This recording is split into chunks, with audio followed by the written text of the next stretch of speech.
بسم اللہ الرحمن الرحیم۔ السلام علیکم۔ حضرت یونس علیہ السلام کا قصہ۔ حضرت یونس علیہ السلام شہر نینوا میں پیغمبر بنا کر بھیجے گئے۔ آپ لوگوں کو ہدایت کرتے، نیکی کی طرف بلاتے، برے کاموں سے روکتے۔ آپ علیہ السلام قوم سمود کی طرف بھیجے گئے۔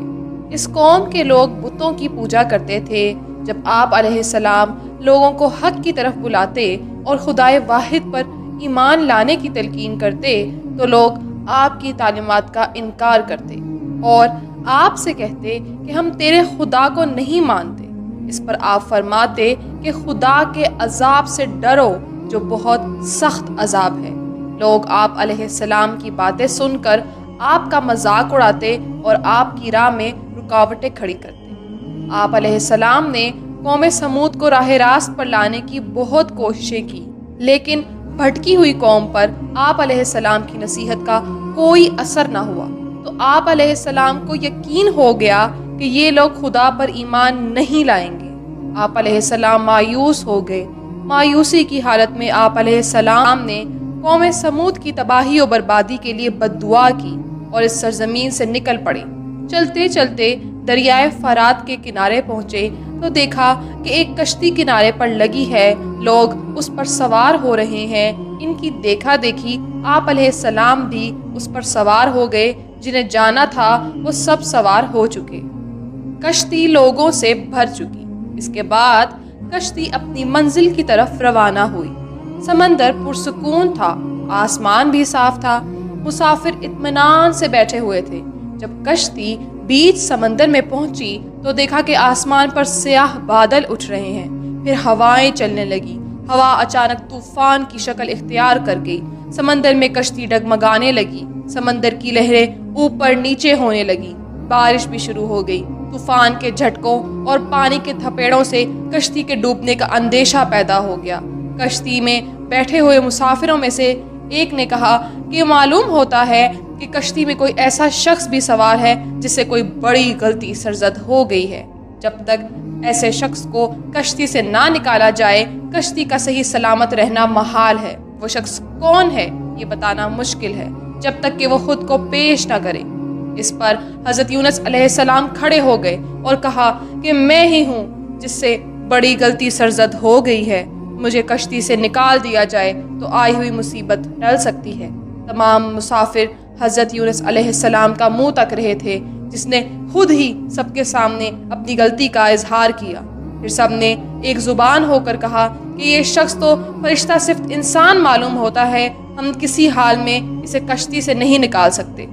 کافروں میں سے ایک نے تجویز پیش کی کہ قرآن اندازی کی جائے، جس کا نام پرچی میں نکلے وہی سزا کا مستحق ہوگا، ہم اسے کشتی سے نکال دیں گے۔ چنانچہ قرعہ ڈالا گیا۔ پرچی میں یونس علیہ السلام کا نام نکلا۔ اس عمل سے لوگوں کو اطمینان نہیں ہوا۔ پھر قرعہ ڈالا گیا تو یونس علیہ السلام کا ہی نام نکلا۔ اسی طرح یہ عمل بار بار دہرایا گیا۔ ہر بار یہی ہوا۔ حضرت یونس علیہ السلام نے کہا کہ میں اپنے رب کا نافرمان ہوں، خدا کا حکم بھی یہی ہے، مجھے دریا میں ڈال دو، تمام مسافروں کی جان بچ جائے گی۔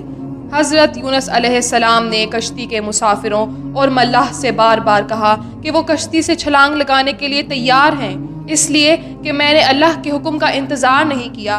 آخر کار کشتی کے مسافروں اور ملاح نے مان لیا اور حضرت یونس علیہ السلام کو دریا میں پھینک دیا۔ دریا میں ایک مچھلی حضرت یونس علیہ السلام کی طرف بڑھی اور نگل گئی۔ اللہ نے مچھلی سے کہا کہ یہ تیری خوراک نہیں ہے، یہ تیرے پیٹ میں امانت ہے جسے واپس کرنا ہے۔ چنانچہ آپ علیہ السلام مچھلی کے پیٹ میں اندھیرے میں رہے، اللہ کا ذکر کرتے رہے اور معافی طلب کرتے رہے۔ آپ علیہ السلام پکار رہے تھے، اے اللہ، تیرے سوا کوئی عبادت کے لائق نہیں، تو پاک ہے، بلا شبہ میں نے اپنے ہی نفس پر ظلم کیا، میں ظالموں میں سے ہوں۔ اللہ نے آپ علیہ السلام کی پکار سن لی۔ آپ علیہ السلام مچھلی کے پیٹ میں محفوظ رہے۔ مچھلی نے دریا کے کنارے پر اگل دیا۔ جب آپ علیہ السلام مچھلی کے پیٹ سے باہر آئے تو بہت کمزور اور نڈھال تھے۔ آپ علیہ السلام نے کھلی فضا میں سانس لیا اور اللہ کا شکریہ ادا کیا۔ اللہ نے حضرت یونس علیہ السلام سے فرمایا، اگر تم مچھلی کے پیٹ میں میری پاکی بیان نہ کرتا تو نجات حاصل نہ کرتا۔ جس جگہ پر مچھلی نے آپ علیہ السلام کو اگلا تھا وہاں کوئی درخت نہ تھا، نہ کوئی سایہ، دھوپ ہی دھوپ تھی، گرمی بھی نہ قابل برداشت تھی۔ اللہ کے حکم سے وہاں ایک بیل دار پودا اگ آیا، پودے کی بیل سے سایہ آ گیا۔ آپ علیہ السلام سائے تلے بیٹھ گئے اور اللہ کا ذکر کرنے لگے۔ کہا جاتا ہے کہ آپ علیہ السلام کے پاس ایک ہرنی آتی تھی اور اپنا دودھ پلا جاتی تھی۔ ملک نینوا چھوڑ دینے کے بعد آپ علیہ السلام کی قوم آپ کو بہت زیادہ یاد کرنے لگی۔ آپ علیہ السلام کے نکل جانے کے بعد پچھتانے لگی۔ لوگوں نے محسوس کیا کہ آپ علیہ السلام نبی تھے اور ہدایت کے لیے آئے تھے۔ لوگوں نے اللہ سے معافی طلب کی اور وہ حضرت یونس علیہ السلام کی آمد کا انتظار کرنے لگے۔ لوگوں نے اقرار کیا کہ ہم اللہ پر ایمان لائے اور اس بات پر بھی کہ یونس علیہ السلام اللہ کے بھیجے ہوئے نبی ہیں، اور آپ علیہ السلام لائے ہوئے پیغام پر ہم یقین رکھتے ہیں اور یونس علیہ السلام کی تصدیق کرتے ہیں۔ اور قوم کے لوگ ایک دوسرے سے کہنے لگے کہ اگر حضرت یونس علیہ السلام ہمارے درمیان آ جائیں تو ہم سب ان کی تعظیم کرنے لگیں گے اور ان کے حکم پر عمل کریں گے۔ اللہ نے حضرت یونس علیہ السلام کو حکم دیا کہ وہ قوم کی طرف جائیں اور اللہ کا پیغام سنائیں اور انہیں برائی سے روکیں، نیکی کی طرف بلائیں۔ لوگوں کو آپس میں ایک دوسرے سے اچھا سلوک کرنے کی تلقین کریں۔ چنانچہ اللہ کے حکم پر جب آپ علیہ السلام اپنی قوم کی طرف لوٹ آئے تو قوم نے خوشی و مسرت کا اظہار کیا، آپ علیہ السلام کی آمد پر اللہ کا شکریہ ادا کیا۔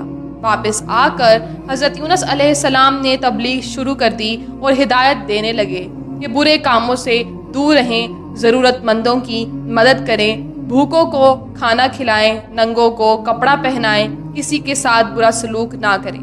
یہیں پر حضرت یونس علیہ السلام کا قصہ اختتام پذیر ہوتا ہے۔ اگر آپ کو یہ ویڈیو پسند آئی تو چینل کو سبسکرائب اور ویڈیو کو لائک اور شیئر کرنا مت بھولیے۔